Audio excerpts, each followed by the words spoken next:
our second episode of Ideas and Insights for Real Creative Futures Digital.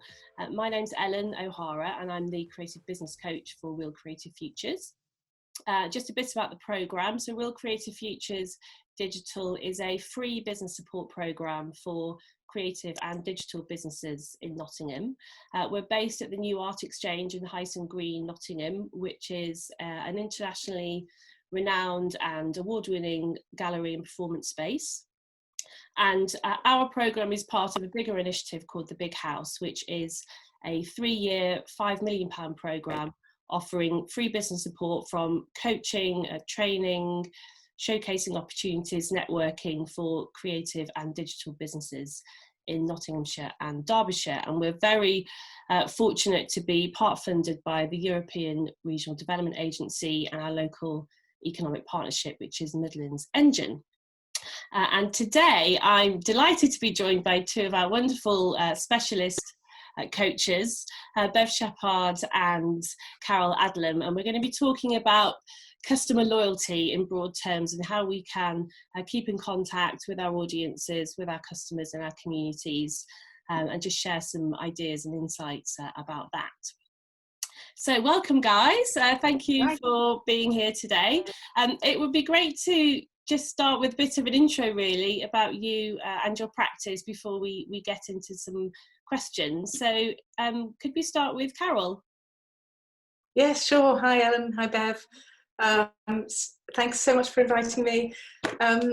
Yeah, I'm an author illustrator and I work mainly in graphic novels, reportage illustration, some children's book work as well. And I'm also senior lecturer in illustration at Nottingham Trent University. And so I suppose my practice ranges from, fundamentally I make books. I do book art of various sorts. I do some editorial illustration as well and journalistic illustration or visual journalism. So yeah, so I sort of have 3 parts to my practice, which is writing, illustrating and teaching. And I've done for the Real Creative Futures programme at the New Art Exchange. I've been mentoring there for I think about 18 months now, possibly slightly less. And I've also done a few workshops. Brilliant, thank you. Thanks so much. And Bev? Sure. Hi, I'm Bev. I'm a consultant and I have an ops specialism, so it tends to be finance, governance, risk, HR. That's my background. I was once a finance director for quite a large charity in the East Midlands, and then I went independent and have been for the last 5 years. I tend to work with arts charities or third sector charities more broadly, but I've got public sector and private sector experience too. And whilst I was, when I'd gone self-employed, I wanted a project to keep me interested. And so with some colleagues, I've set up Harlem Art Space in Wirksworth, which is artist studios and a public gallery. And we've got 40 wonderful creatives in an amazing arkwright mill. Currently closed, of course, because of COVID-19, but we're just looking at how we can begin to reopen. I'm a mentor on the RCF programme. The work that I've been doing has been a lot of one-to-one with people around funding or strategy, or looking at a particular project that they want to work on. Brilliant, thank you, Bev. So when we, just to give a bit of context, we put a call out to the guys on the programme just to find out what challenges they were facing and what are the kind of burning questions they had, and maintaining relationships with customers and clients and audiences during this period came up really strongly. So I just wanted to kick off by asking you both how you've been responding to that personally in your own practice and how you've been maintaining contact and relationships with your customers and your audiences. So could we start with you, Carol? Yeah, sure. Well, yeah, I mean, I think the situation is really challenging for people, and trying to find a way to basically remind your customers or your clients that you exist is number one on my list at the moment. And I've been some of my work, some of the commissions predate the lockdown anyway. So I think if you've had commissions that, or you had work that kind of feeds through that time period, it's been really important to me to keep my deadlines and maintain my professional standards through that, so that there hasn't been a kind of noticeable, well, I hope not, a noticeable dip in that. And I know that that's not always possible for people, but as much as possible, I suppose I've tried to talk to my clients and let them know when there have been issues arising to do with timing because of other responsibilities that have, you know, come up in the lockdown period, or illness or anything like that. So I think communication is absolutely key with existing clients. And then the other thing is social media, of course. I've been I've used the time to update my website, and I've also I've been using Twitter quite a lot in a way that I haven't used it before. And one of the things that I've done is to I've held two exhibitions really over a month period each. So the first one was a residency project where I was writing and blogging, and each day. So I would post something on Twitter every single day, and that built up a bit of an audience there. And then the second one has been this month. I've been doing in collaboration with the University of Nottingham Museum of Archaeology. I've been tweeting each day images that relate to their collection. So in a way, I've been trying to sort of think of a new way of using social media, and this seems to have kind of curating a selection of images that you might have if you're an artist from past work, and finding a new application for it through social media in this way has worked for me, and it's meant that my profile has been raised in this period, and I've had, you know, lots of good feedback on that.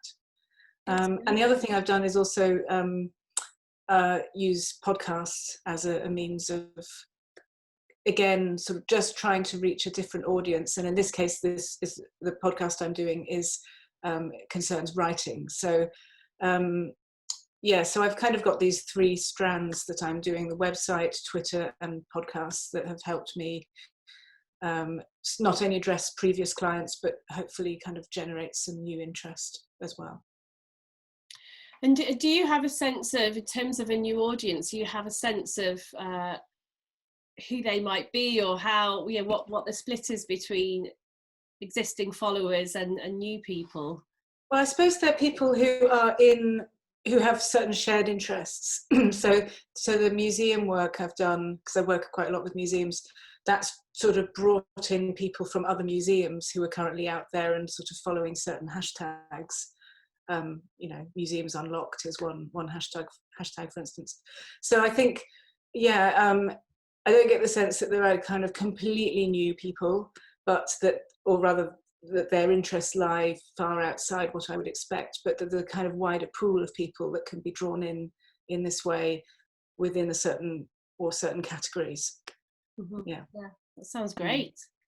And how about you, Bev? How are you working in terms of your own practice, and how are Harlem approaching this, or how are you keeping in touch with your artists? For Harlem, I mean, we've done a number of things. I mean, our main client base are our studio holders, but then we've got a public as well. So for the studio holders, we've by far the most successful thing that we've done was just phone people. I mean, it's easy in a way in that there are 40 individuals and we know them all, and so, but we have phoned for a chat, we've checked up on them to make sure they're okay, we've been able to listen to their concerns, and it's just been incredibly helpful to sort of keep that relationship going, and it's given us really important insights that have helped then shape our actions as well. So that's been really successful. And one of the things that came out of that was actually they were telling us what they needed. So we changed our communications a little bit, and we've been forwarding on important news and resources that are going to be useful for them, often around funding opportunities or applications that they could put in for exhibitions or other things, and we've been promoting them as well, because all of our clients, they're all businesses in some way or other, so we've been supporting them in terms of profile or encouraging participation in their in their ventures, or I mean, in some instances we've been able to offer bursaries as well with support from the Arts Council. I mean, we have a really busy WhatsApp group as well, to keep in contact with folk, which that it has got plenty of chat on it, and we've been keeping people informed about what's happening, and have tried to accommodate and be really flexible around their needs as well. People's financial situations have changed quite dramatically in this period, and so what they did need from us is maybe different to what they will need from us, and we're doing what we can to accommodate those changes. So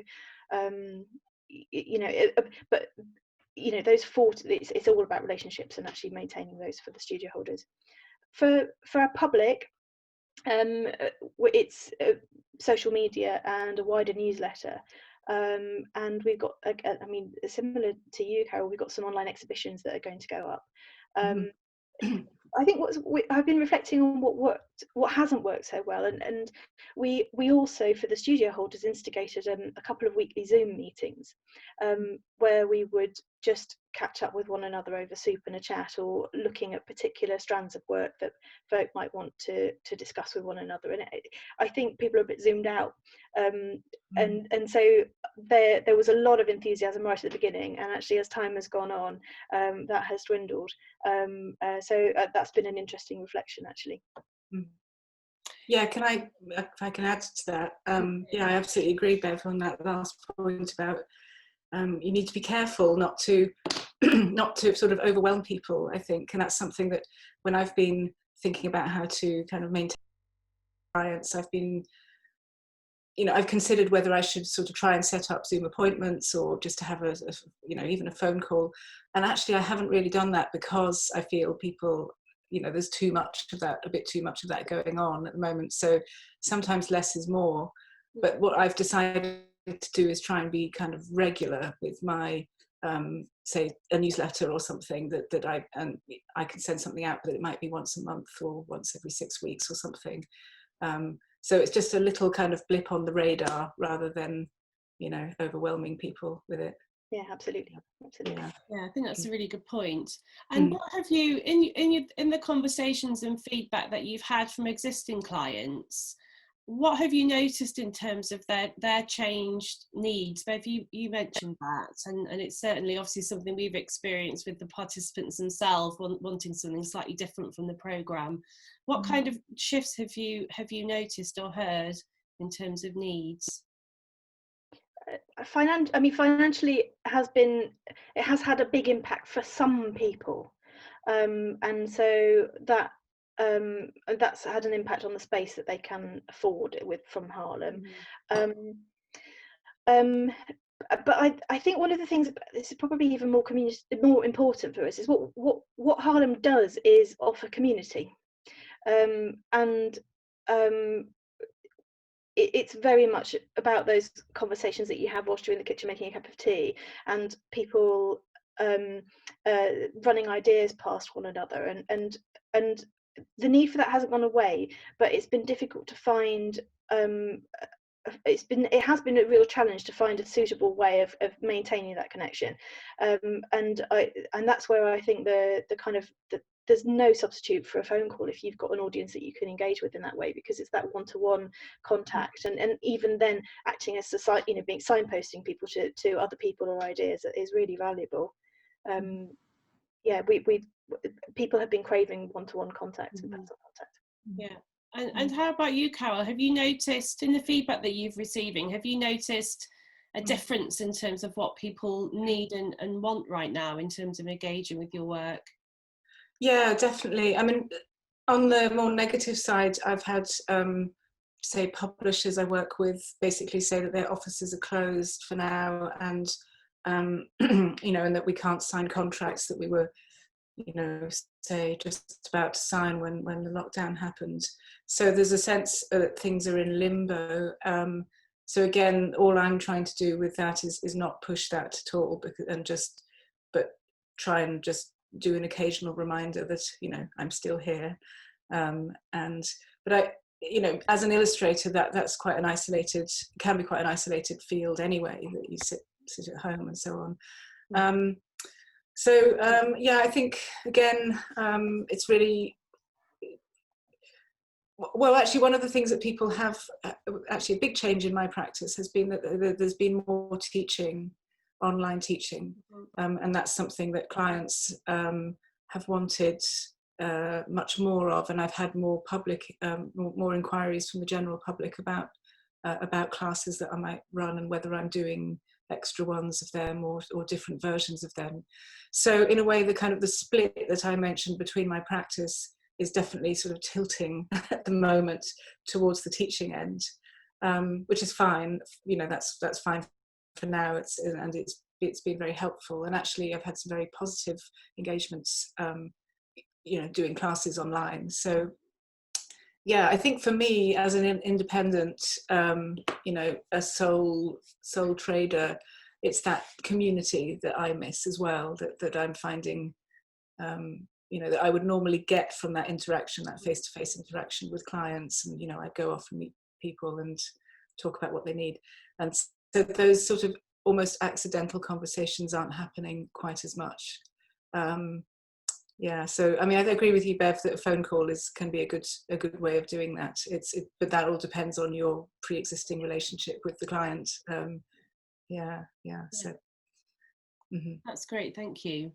And so, thinking about our audience, which is a real mix actually, so lots of sole traders, lots of creative sole traders, from visual artists through to theatre makers, musicians, and also some smaller creative businesses, design businesses, etc. Are there any kind of really practical tips or ideas that you would offer? I realise it would have to be quite generic because that's quite a broad group of people, but any kind of practical tips that you would offer, or any examples that you've seen, or, you know, where you're a customer and things that you've experienced perhaps that you've thought have worked really well. Should we start with you, Bev? Yeah, I had to think about it. I think you're absolutely right, Ellen. I don't think there is a one size fits all answer, because there's so many variables depending on the nature of your business. But I think what's really important is finding a way to maintain a connection with your customers. And there are a myriad of ways of doing that depending on the nature of of what you're dealing with. But I also thought maybe really spending a bit of time really thinking about what it is that you sell or deliver. Because if you have to rethink the products and services that you're going to do, you need to make sure that you're creating something that's really going to appeal. And I think if you consider it, and maybe, you know, why do people really buy from you? Emotionally, why do they buy from you? What are the kind of the feelings, emotions and impulses that are driving that? But also the kind of rational motives. You know, do they want low cost or durability or quality of work? What is it they're driving? And if you can kind of consider that and get under the skin of that, then you can start to look at how you might reinvent what you're doing for a digital audience. And then I think the thing that's really helpful is perhaps reminding yourself of there are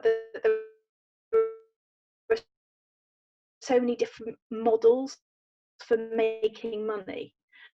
I mean, yes, you can purchase. Also, you can crowdfund. You can sign up for subscription services or content subscription services, or courses, or donations, or the drop-in class, or even non-monetarily. You can encourage volunteers so that you kind of build an advocacy pool of folk who want to work with you. And I think sometimes rethinking what you do in that light provides you with some alternatives that perhaps you hadn't considered before, and that might lead you down a path that was unexpected but nevertheless fruitful.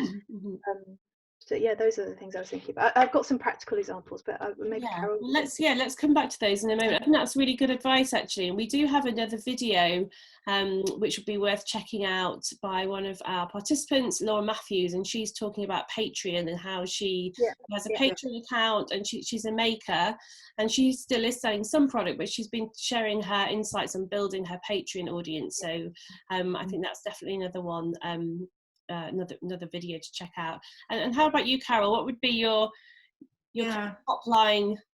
top tips or insight? Yeah, I love what you've just said there, Bev, about the kind of using this time to assess the emotional sort of resonance of what you're doing, and the, you know, how you are or what you're prioritizing in your practice, and why you're prioritizing it, and whether that's a good fit now with the circumstances that, you know, that we all find ourselves in.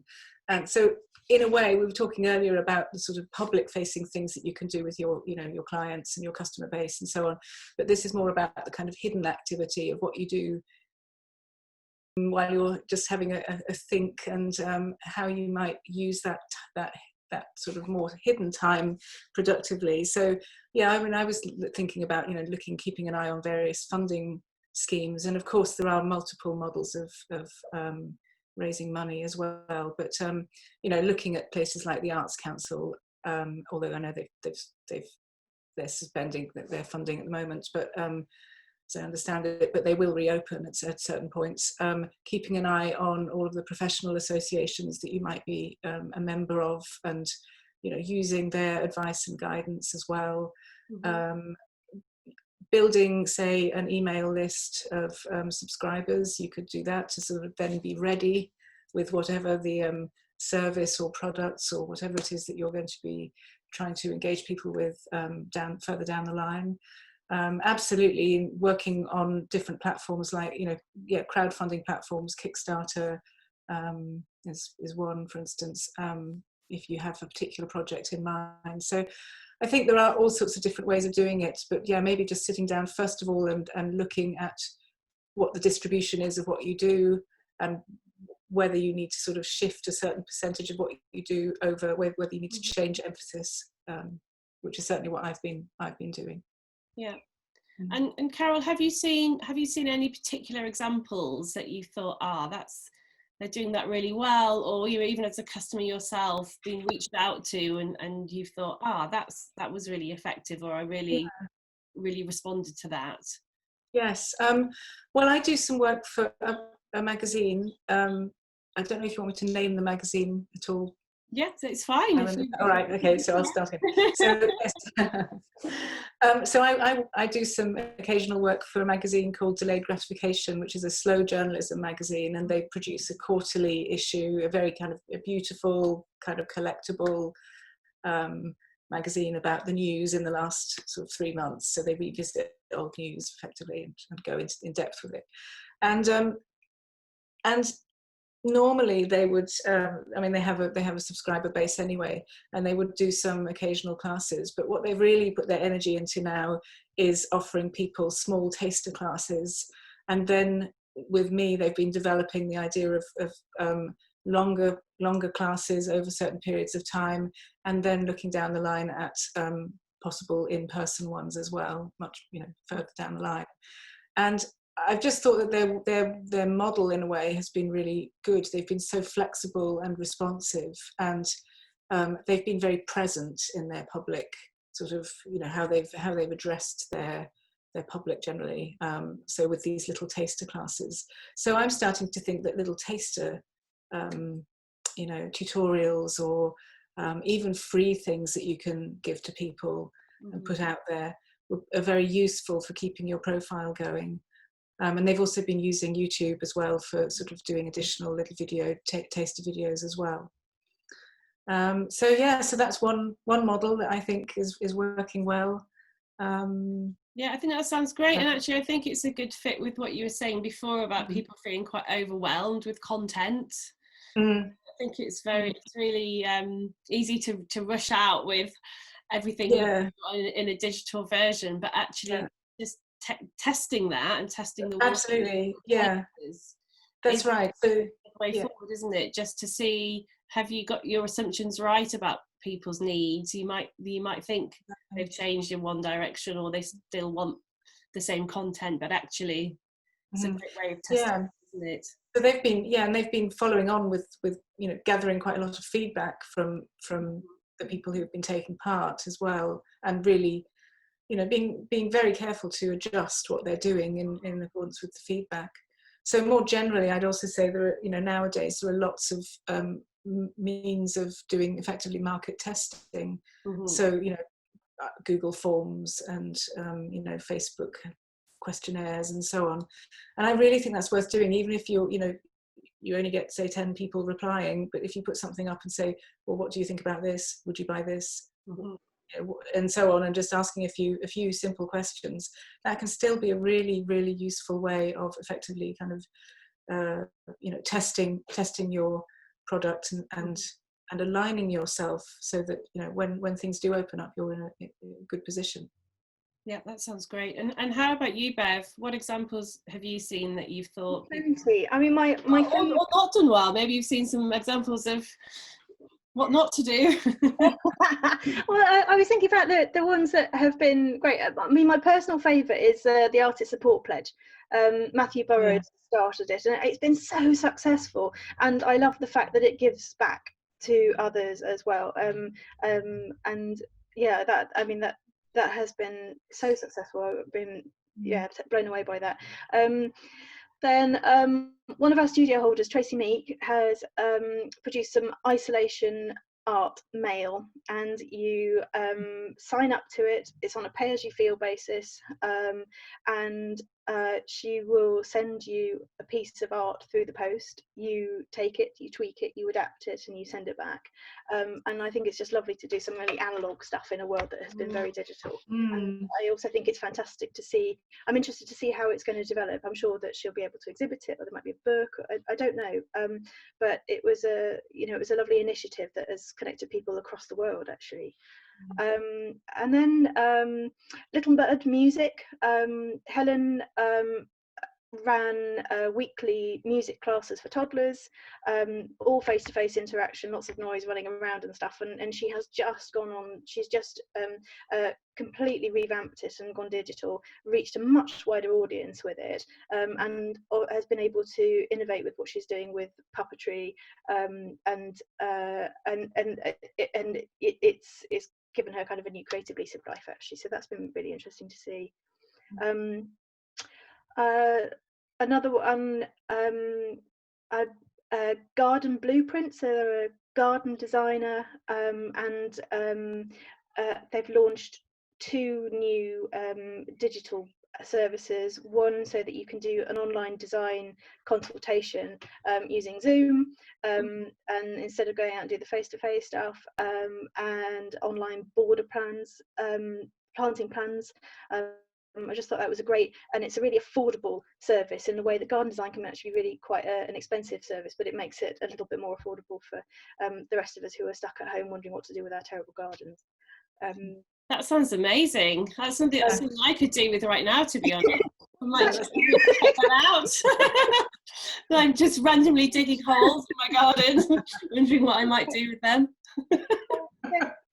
I've come across Sue Prince. She's a folk artist. I didn't know about her work before the pandemic, but she's been doing Isolation Chronicles, and every day she has produced a new piece of art that she's been putting up for free on social media, documenting the pandemic. And it must have grown her audience. I've certainly found so during that time.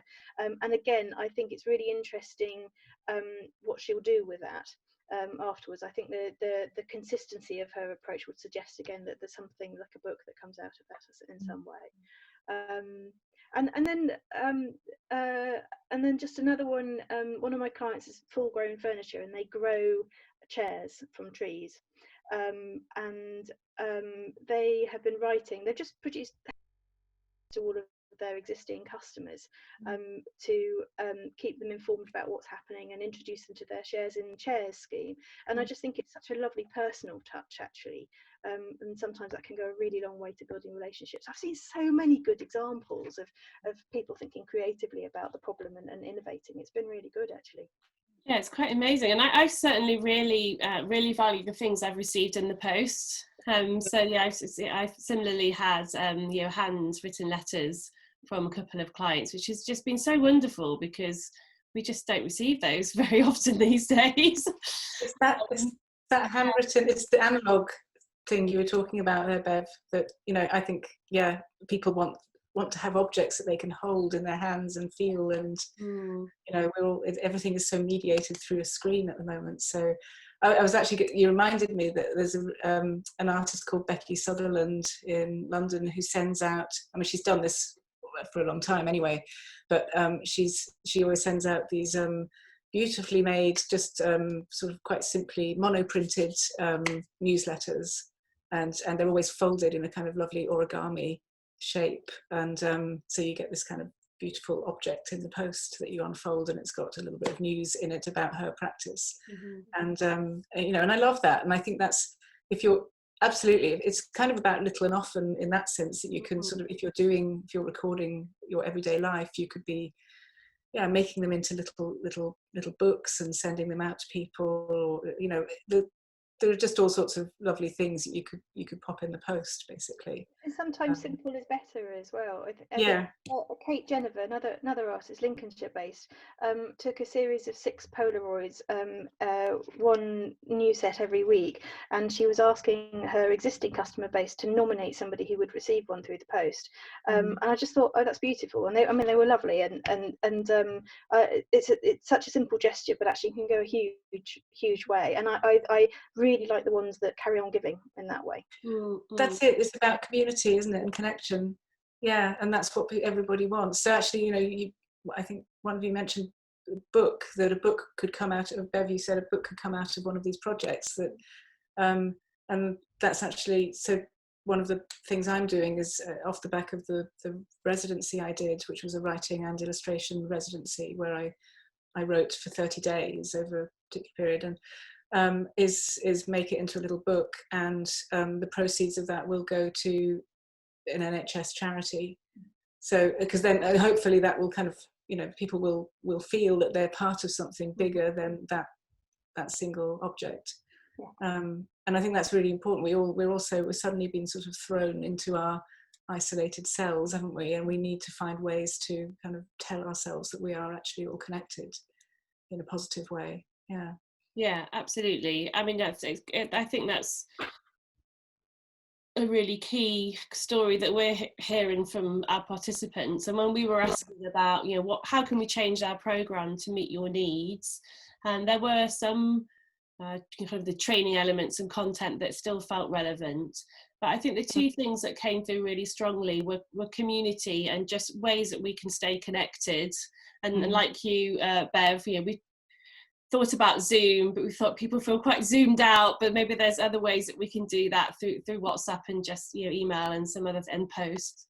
But the other thing that came through is a question around how can we contribute? So, you know, what can we do and how can we be involved? And it wasn't a surprise, because I think that sense of community among the creative we support, there's always a lot of collaboration and peer support, but that came through really strongly, which is why we've commissioned a series of artist and creative video content alongside this one, so they can share what they're doing in this time and how they're adapting their practice, or their reflections really on the situation and what they're thinking about coming forward. And I wonder whether there are opportunities for people to engage with their customers in that way, if there's kind of joint causes or joint ways that people might want to work on something together, maybe. Yeah, that sounds like a really good idea. To, you know, you could contact people to, rather than sort of thinking about it, what they can do for you, but sort of see what you could do for them, and or work how you might be able to work together. So it's sort of slightly tipping it on its head, isn't it, that model? Yeah. Well, as you say, finding ways to connect customers with each other, or with what else is happening, all things to think about.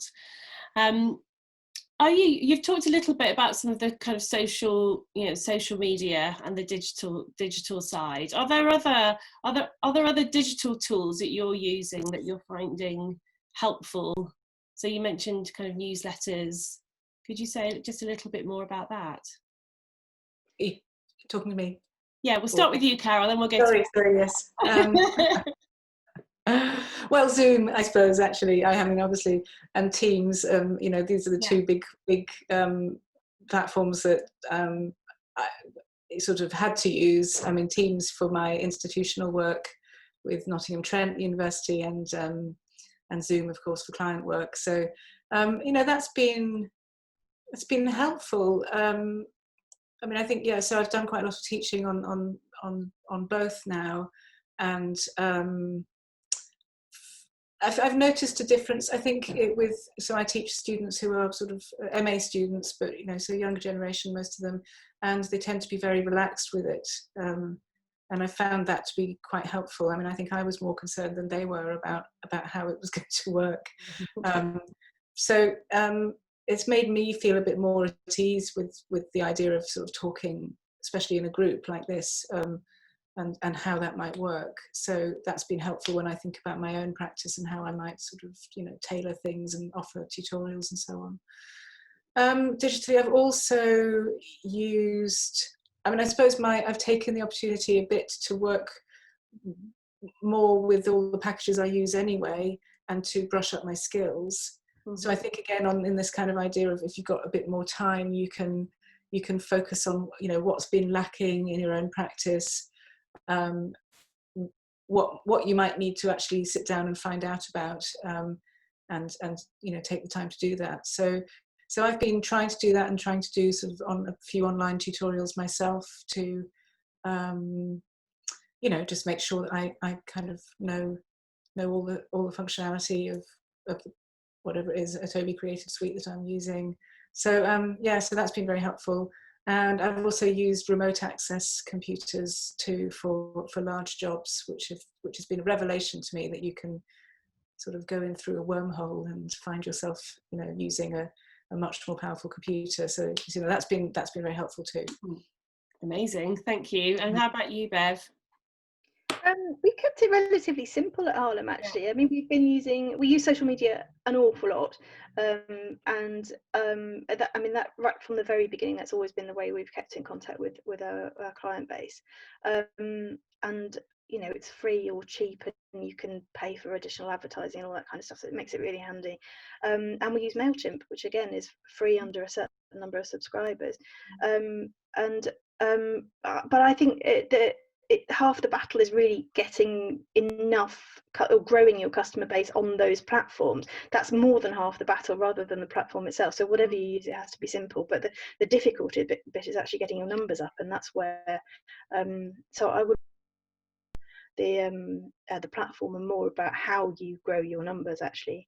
And I was going to mention Patreon here, so I'm really pleased that you mentioned it earlier, because I think I mean, it's absolutely not a quick win, but if you have a practice that produces content on a regular basis, you can monetize that through, you know, it's a content subscription service, and I don't think, you know, not everybody knows about it yet, but it's if you have that little bit of time to invest in something like that now, and it is and you have a practice that would sustain it, then it's absolutely worth looking at that at this point in time.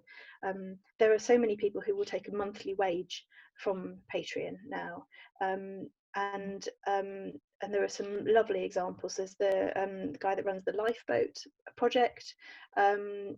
He's really worth checking out, and there's a blogger called Lulastic and the Hippie Shake, and she's a journalist and involved in children's rights, and you know, it will support animal charities and all sorts of things. It's really quite flexible, so I think yeah, if you want to invest in something like that, now's quite a good time to do it. Yeah, but I think that's really good, a really good way of describing it, actually. And certainly speaking to Laura and some of the other participants who use Patreon, you're right, it's not a quick win, and you know, there's a need to obviously provide content for your patrons, but at the same time, I think it's really helped to reveal for some creatives that their creative process, there's so much of it that's never seen. You know, the sketches, the research, the mood boards, the reading they do, whatever's involved in their process, and all of that's really valuable to people who absolutely and if you really know about how you make and what inspires you. So there may well be a lot there already, If you're big on social media already, then you probably got a lot of the type of content that you need, you know. And if you enjoy, I mean, I think the other thing that's absolutely crucial about it is you've got to enjoy it. You have to want to engage with people in that way, otherwise just don't look at it. It's not for you. But if you've got big social media profile already and you enjoy posting in that way and sharing the process, then yeah, absolutely, why not? Yeah. Okay, so we've talked about the importance of communication and community, and I definitely highlight the point you made early on, Bev, about understanding the new and shifting emotional needs of our customers, and thinking about how we can best align with that and keep that conversation going. Are there any other reflections that you had listening to each other, or any other examples? Yeah, I've got one. I think it's easy to see change as a threat, but actually change can be an opportunity. And I think if you can use the moment to think differently about how you work and how you can more deeply connect with your crucial customers and perhaps reach others that you've not previously thought of, or I think it, you know, there's a real opportunity in it, actually having to take a little bit of a step back and look at what you really do and how you can meet the needs of your customers and your audience in a different way. And I think if and you know, and for some folk, I suppose their time has come in that you know, we've always been spending a lot of time at home in our looking at four walls and the garden, and actually or failing to educate our kids at home, and if you happen to have a business that serves one of those needs, then actually it's a real opportunity to potentially develop a digital wing to what you do. But I think what's so important is that you look for ways to connect on matters that are important to your customers, and so because you're really serving their needs, that's what you need to focus on. And how about you, Carol? Any reflection? Absolutely. I mean, I think there are opportunities in this period, and just following on from what you've just said, Bev, I think that it's also a time, if you are able to, but it's an invaluable time for looking at what you want to do as well as what your customers need and want. So it's a kind of time where there's sort of you know, if you can snatch times to just contemplate rather than thinking too much about, we've talked a lot about social media and engaging with clients and so on, but also to sort of examine yourself and your practice as deeply as you can. That's what's going to sustain you, and that's what's going to sustain your practice over this difficult time. And that's what people also, that's I think what your clients will respond to. So rather than looking out too much at what other people are doing and thinking, oh, I've got to do that, or I've got to do, you know, exercise classes or whatever it happens to be, because other people are doing it, ask yourself is this in alignment with the values that I hold? Is this how I see my future unfolding? You know, yes, what do I want my practice to look like in 5 years' time, in 2 years' time, and so on. Now, all of this is conditioned by factors we have no control over at the moment as well, of course, and we have to be responsive rather to that. But I do think, you know, examining your inner heart and seeing how that matches up with what you're doing and contemplating doing is really, really important. So right, Carol, I absolutely agree with that.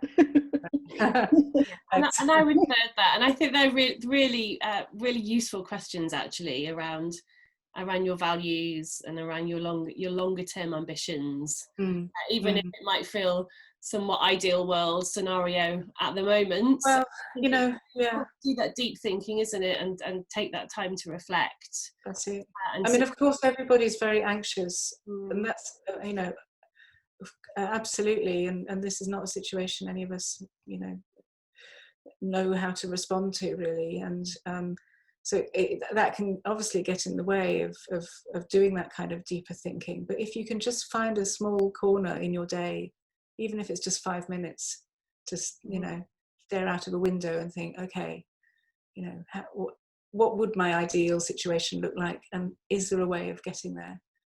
from here, I even if think, it's just a small step. Mm.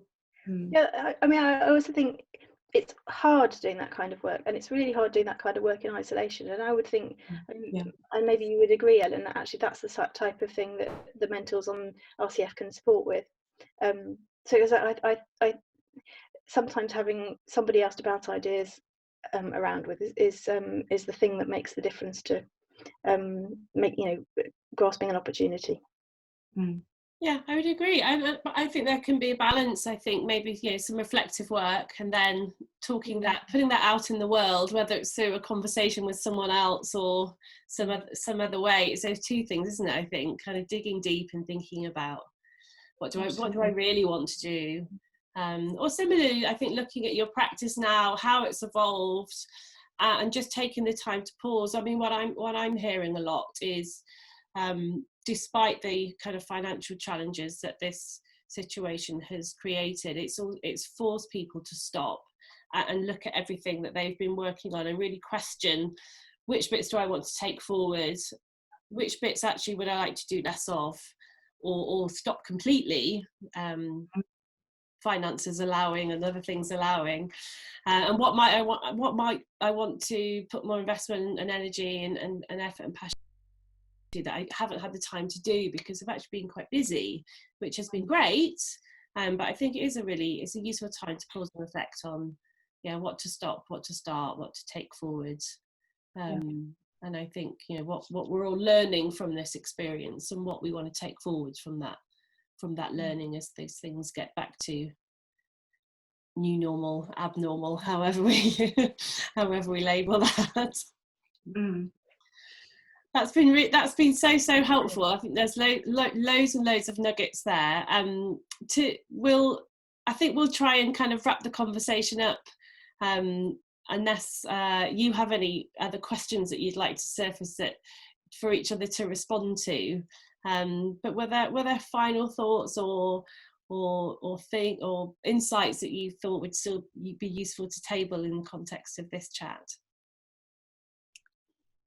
I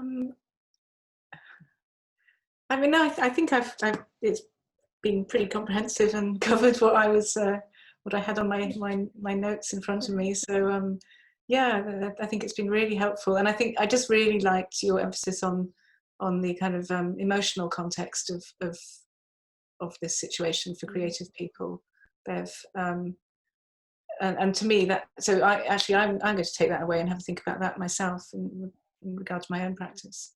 And I think also you've just said it's really important not just to look at what you can start or develop, but also what you might want to stop.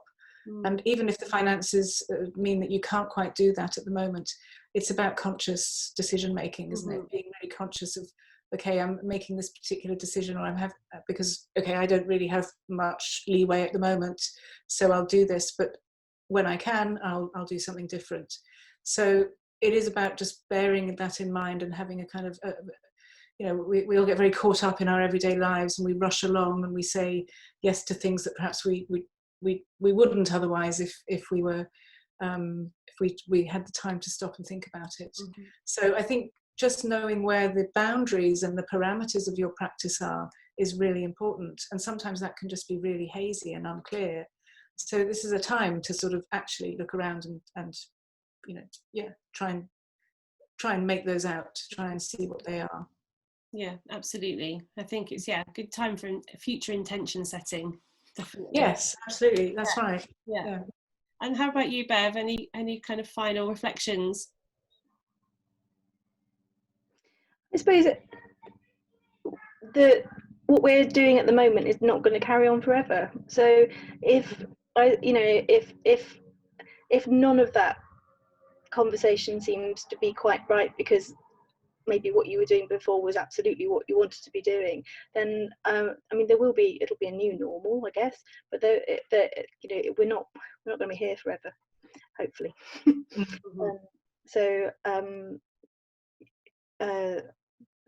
Yes, I mean, maybe something from what was normal life will resurface and actually kind of provide an opportunity to restart some things if you're really missing them. That's great, thank you. Okay, so we'll call a closer, I think. Thank you so much. There are so many nuggets there, which I know people will find really helpful. And I'll just close by saying a massive thank you to you both. I'm going to change the screen so I can see all of you. Because you've been, there we go. And just say to anyone listening, just to find out more about the programme, there'll be a link to the website, how to enrol at the end of the video. But thank you to Carol. Thank you, Carol, and thank you, Bev. We'll see you soon in another episode soon, I hope. Thanks, Ellen. Thanks, Bev. Thank you, Ellen. Thanks, Carol. Bye. Bye. Bye.